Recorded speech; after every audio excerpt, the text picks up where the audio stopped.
Hello అండి. Welcome back to our channel మన తెలుగు హరివిల్లు. ఈరోజు వీడియోలో వినాయక చవితి తర్వాత వినాయకుడిని ఎందుకు నిమజ్జనం చేస్తారు? నిమజ్జనం చేయకపోతే నిజంగా అరిష్టం జరుగుతుందా అనే విషయాన్ని తెలుసుకుందాం. ఒకసారి పార్వతీదేవి అభ్యంగన స్నానానికి వెళుతూ తన శరీరానికి పెట్టుకునే పసుపు చందనంతో చేసిన నలుగుముద్దతో ఒక చక్కని బొమ్మను చేసింది. అమ్మ మేని నలుగుముద్ద రూపుదాల్చి పసిడి బొమ్మ ఆదిశక్తి ఆశలకు ఆకారమై సకల వేద చరములకు సాకారమై ఆ బొమ్మను చూడగానే ఆమెలో మాతృత్వం పొంగి పొరలింది. ఆ బొమ్మకు ప్రాణప్రతిష్ఠ చేసింది. ఆ బొమ్మ సజీవాకృతి దాల్చి చిరునవ్వులు చిందిస్తూ పార్వతీదేవి ముందు నిలిచింది. మాతృప్రేమతో కౌగులించుకొని ముద్దులు పెట్టి ఎవ్వరినీ లోపలికి రానివ్వద్దని చెప్పి పంపింది పార్వతీదేవి. ఆ పసుపు ముద్దే తొలినాటి వినాయక రూపం. అందుకే మనం ఏ పని చేసినా ముందుగా పసుపు వినాయకుడిని పూజించడం మన సాంప్రదాయాల్లో ఆచారమైంది. పార్వతీదేవి సామ్రాజ్యాన్ని పాలించాలనే ఆతృతతో అంతఃపుర ద్వారం దగ్గరకు వచ్చిన శివుణ్ణి అడ్డగించాడు పార్వతి సృష్టికి ప్రతిరూపమైన ఆ బాలుడు. ఇద్దరి మధ్య వాద ప్రతివాదాలు జరిగాయి. ఎంతకు అంతఃపుర ద్వారంలోనికి రానివ్వకపోవడంతో విసుగు చెందిన శివుడు తన త్రిశూలంతో ఆ బాలుడి శిరస్సు ఖండించి లోపలికి వెళ్ళాడు.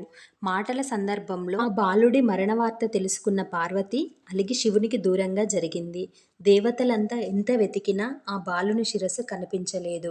అప్పుడు శ్రీహరి వచ్చి తాను గజాసురునికి ఇచ్చిన వరం సంగతి చెప్పి ఆ గజాసురుని శిరస్సు ఆ బాలుడి మొండానికి అతికించి తిరిగి ప్రాణప్రతిష్ఠ చేశాడు. ఆనాటి నుంచి ఆ బాలుడు గజముఖుడు అయ్యాడు. ఆ రోజు భాద్రపద శుద్ధ చవితి. అదే వినాయకుడి జన్మదినం. దేవతలందరూ గజముఖునకు అనేక వరాలిచ్చారు. తన కుమారుడు పునర్జీవితుడైనందుకు పార్వతి ఆనందించింది. భాద్రపద మాసంలో ఎటు చూసినా పచ్చదనమే కనిపిస్తుంది. ఆ ప్రకృతిలో తిరగడమే ఒక పండగలా అనిపిస్తుంది. సృష్టికి కారణమైన శక్తికి ప్రతిరూపంగా ఆ వాతావరణం కనిపిస్తుంది. ఆ శక్తిని తలుచుకుంటూ తమ జీవితాలు ఎలాంటి ఆటంకాలు లేకుండా ముందుకు సాగిపోవాలని అనుకుంటూ విఘ్నాధిపతి అయిన వినాయకుడిని కొలుచుకుంటాము. అదే వినాయక చవితి. వినాయక చవితి సాంప్రదాయం యావత్తు ప్రకృతికి అనుగుణంగానే సాగుతుంది. నదులలోనూ వాగులలోనూ దొరికే ఒండ్రుమట్టితో ఆ స్వామి ప్రతిమను రూపొందిస్తాము. పత్రిపూజ పేరుతో 21 రకాల ఆకులతో ఆయనను కొలుస్తాము. ఇలా కొలుచుకున్న స్వామిని ఆయనను పూజించిన పత్రితో సహా నిమజ్జనం చేస్తాము. సృష్టి స్థితి లయలనే 3 దశలు ఈ పూజలో కనిపిస్తాయి. ఈ మూడింటికి విరుద్ధంగా పూజ సాగిందంటే అందులో ఏదో కృత్రిమత్వం మొదలైందనే అర్థం. వినాయకుడి పూజ కోసం మట్టి విగ్రహము, పత్రాలు ఉపయోగించడం వెనుక మరొక కారణం కూడా కనిపిస్తుంది. ఒండ్రు మట్టిలోనూ పత్రాలలోనూ ఔషధ గుణాలు ఉంటాయి. గణపతికి చేసే షోడశోపచార పూజలో భాగంగా మాటిమాటికి విగ్రహాన్ని పత్రాలను తాకుతూ ఉంటాము. దానివల్ల వాటిలో ఉన్న ఔషధతత్వం మనకి అందుతుంది. 9 రోజులు ఇంట్లో ఉంచుకొని పూజ చేయడం వల్ల చుట్టూ ఉన్న గాలిలోనికి ఆ ఔషధ గుణాలు చేరుతాయి. ఇలా 9 రోజులు విగ్రహాన్ని, పత్రాల్ని ఇంట్లో ఉంచుకున్న తర్వాత దగ్గరలో ఉన్న జలాశయంలో కానీ, చెరువులలో కానీ, నదిలో కానీ నిమజ్జనం చేస్తాము.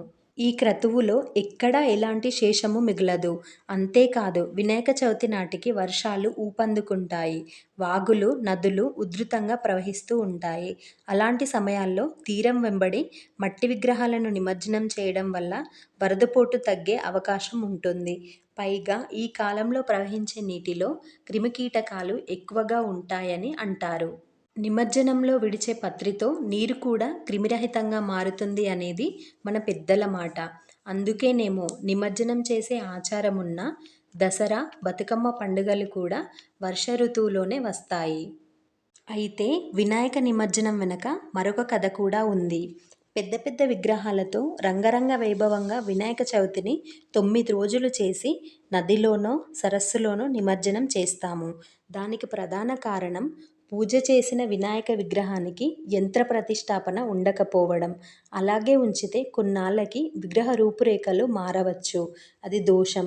దానితో పాటు గణపతిని అలా వీధుల్లోనూ ఉంచి పూజ చేయడానికి దేశభక్తికి సంబంధించిన విషయం ఒకటుంది.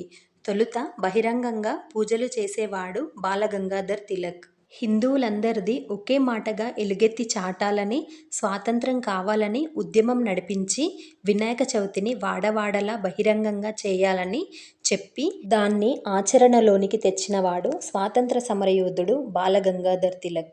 అప్పట్నుండి గణపతి ఉత్సవాలు భారతదేశమంతటా రంగరంగ వైభవంగా జరుగుతున్నాయి. మొహమాటాన్ని వీడి నలుగురితో కలిసి ఆడుతూ పాడుతూ బంధాలను పెంచుకోవడం జరుగుతుంది. అయితే ఈ వేడుకలలోని హోరు శృతిమించడం వలన ప్రతిష్ఠ కోసం భారీ విగ్రహాలను, అలాగే రంగుల విగ్రహాలను నీటిలో కలపడం వల్ల నీరు, ప్రకృతి కలుషితం అవుతున్నాయి. ప్రకృతిని కొలవడం, భక్తితో పూజించడం అన్న లక్ష్యాలను పక్కన పెట్టి ప్రకృతి వినాశనానికి, ఆడంబరానికి పెద్దపీట వేస్తున్నారు. వీలైనంత వరకు మట్టి విగ్రహాలనే పెట్టి ప్రకృతిని కలుషితం కాకుండా చూద్దాం. మీకు గనక ఈ వీడియో నచ్చినట్లయితే లైక్ చేయండి, షేర్ చేయండి, కామెంట్ చేయండి. వెంటనే మన ఛానల్ని సబ్స్క్రైబ్ చేసుకోండి.